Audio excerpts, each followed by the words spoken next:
Subscribe করুন দর্শন television চ্যানেলটিকে এবং অবশ্যই বেল আইকন প্রেস করুন মুর্শিদাবাদ জেলার তাজা খবর সবার আগে আপডেট পেতে। লাইক কমেন্ট শেয়ার করতে ভুলবেন না। সঙ্গে থাকুন, দেখতে থাকুন দর্শন টিভি।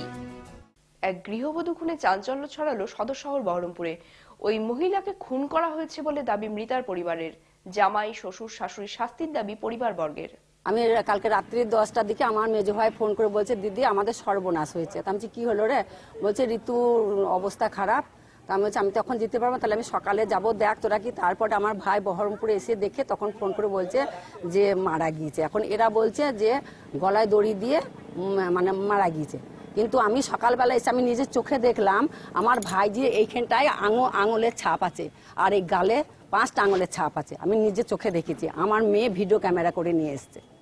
ফটো কি মনে হলো আমার? কি আমরা তো জানি যে গলায় দড়ি দিয়ে মানুষ মরলে পরে তাদের একটা কি রকম অবস্থা হয় সেটা আমরা জানি। জিভ বেরিয়ে যায়, পায়খানা পিচ্ছাপ করে, কিচ্ছু নাই, ওসব কিচ্ছু নাই। আমার ছোট মেয়ে সব কিছু দেখলো। হ্যাঁ হ্যাঁ, ওকে গলা টিপে মারা হয়েছে, প্লাস ওকে আগে মেরেছে।